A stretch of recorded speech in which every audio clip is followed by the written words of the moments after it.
Good afternoon, friends. I trust that we are all okay this afternoon. We thank God for His grace and His mercy. We thank Him for the gift of life. This afternoon, we are looking at the story of Jacob and Laban. We are looking at the book of Genesis, chapter 31. We'll read from verse 1 to verse 27. Now Jacob heard that the sons of Laban were saying, Jacob has taken all that was our father's, and from what was our father's he has gained all this wealth. Verse 2. And Jacob saw that Laban did not regard him with favor as before. So Jacob sent and called Rachel and Leah into the field where his flock was, and said to them, I see that your father does not regard me with favor as he did before, but the God of my father has been with me. You know that I have served your father with all my strength, yet your father has cheated me and changed my wages 10 times. But God did not permit him to harm me. If he said, the spotted shall be your wages, then all the flock bore spotted. And if he said, the striped shall be your wages, then all the flock bore the striped. Thus God has taken away the livestock of your father and given them to me. In the breeding season of the flock, I lifted my eyes and I saw in a dream that the goats that mated with flock were striped, spotted, and mottled. Then the angel of the Lord said to me in a dream, Jacob, and I said, here I am. And he said, lift up your eyes and see. All the goats that mate with the flock are striped, spotted, and mottled, for I have seen all that Laban is doing to you. I am the God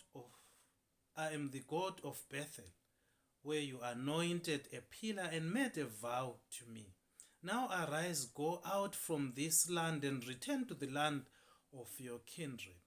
Then Rachel and Leah answered and said to him, is there any portion or inheritance left to us in our father's house? Verse 15. And we are not regarded by him as foreigners, for he has sold us and he has indeed defavored our money. All the wealth that God has taken away from our father belongs to us now and our children. Now then, whatever God has said you do, do. Verse 17. So Jacob arose and set his sons and his wife and camels.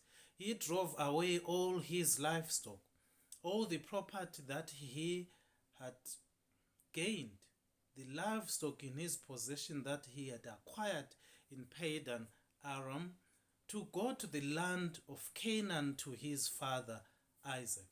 Laban had gone to shear his sheep, and Rachel stole her father's household gods. Verse 20, and Jacob tricked Laban the Aramean by not telling him that he intended to flee. He fled with all that he had and arose and crossed the Euphrates and set his face toward the country of Gilead. Verse 22, when it was told Laban on the third day that Jacob had fled, he took his kinsmen with him and pursued him for 7 days and followed close after him into the hill country of Gilead. But God came to Laban the Aramean in a dream by night and said to him, be careful not to say anything to Jacob, either good or bad. Verse 25, and Laban overtook Jacob. Now Jacob had pitched his tent in the hill country, and Laban his kinsman pitched tents in the hill country of Gilead. Verse 26, and Laban said to Jacob, what have you done? Why have you tricked me and driven away my daughters like captives of the sword.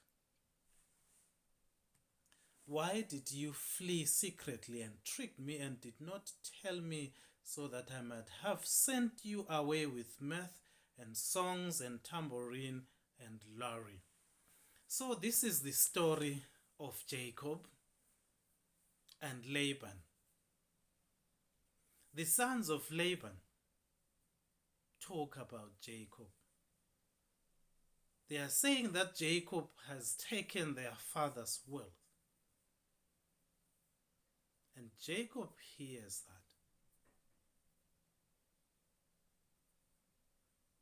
It's a very interesting statement that they were making. They were not appreciating what Jacob had done for their father. What Jacob had done for them also. Jacob had worked hard. He was faithful. Their father's wealth had increased because of Jacob. He was a hard worker. But they did not see that. They did not appreciate what Jacob was doing or what Jacob had done for 20 years. Jacob was working hard for his uncle Laban. But they did not appreciate. The boys did not appreciate. Laban himself did not appreciate. Because we are told that he had changed. He was the different Laban now. And the boys come up with this statement that Jacob was stealing from their father, yet he was working so hard. I don't know whether they discussed this with their father or they were just saying it, but from the way it looks, the boys say this statement and Laban changes. And the way things have happened, it looks like they discussed this. And the boys were brave enough to say it out. And Laban's behavior confirms what the boys have said. Maybe he was believing what the boys were saying. The boys were telling him that Jacob is stealing your wealth. He's stealing our wealth. And he believed them.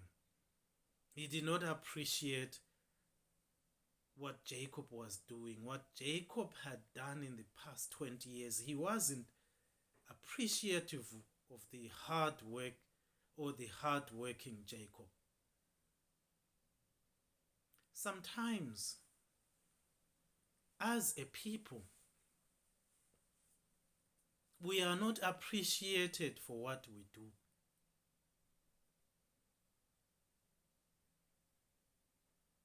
And I would like to speak to the employers.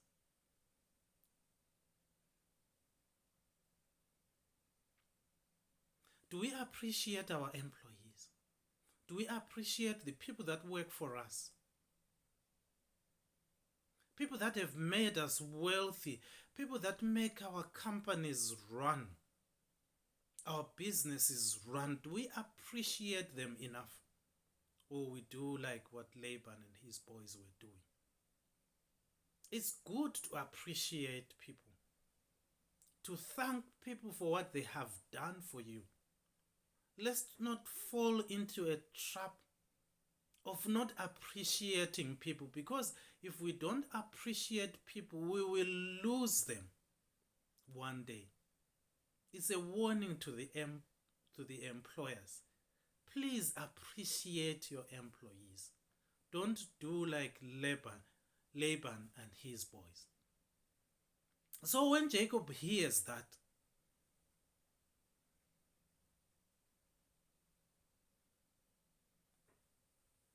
God tells him that things have changed here, Jacob. You need to go back home. Prepare to leave this place. And Jacob calls an emergency meeting. He calls his family. And he tells them, or in fact, he tells them that your father has changed.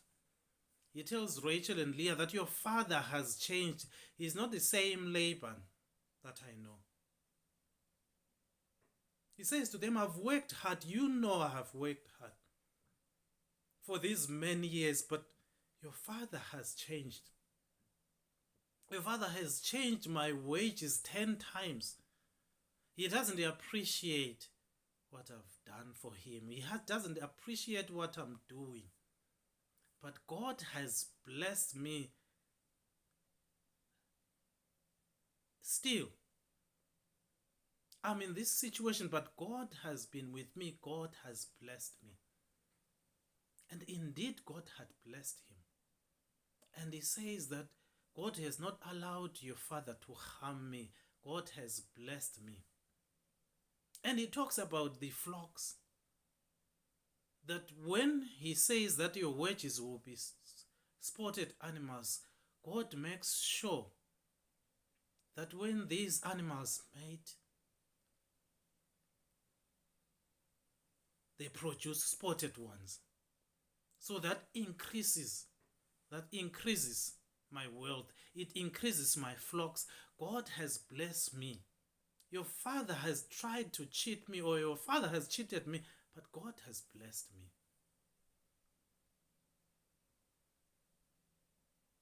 When you trust God, God will bless you even in situations like this.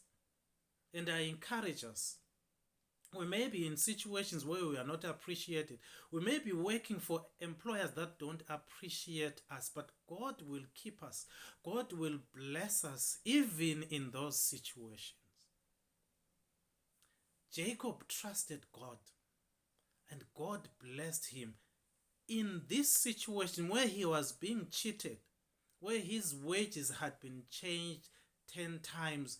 God blessed him still. So the encouragement that I want to give us today, keep working hard. Even if you are not appreciated, keep working hard. God will bless you. So Jacob calls that meeting and tells them, and tells his family, tells his wives that Laban has changed, but God has been with him. So they plan that they are going to leave. Rachel says that we don't have an inheritance here. Since our father is behaving this way, I don't think we still are accepted here. We still appreciated here. Since God has said that you should leave, do just that. So they pack up their things and they did not inform Laban, and they left. And Laban heard after 3 days that they had left, and he followed them. And we know that Rachel stole Laban's idols. We are not told why she stole Laban's idols, but I think that this family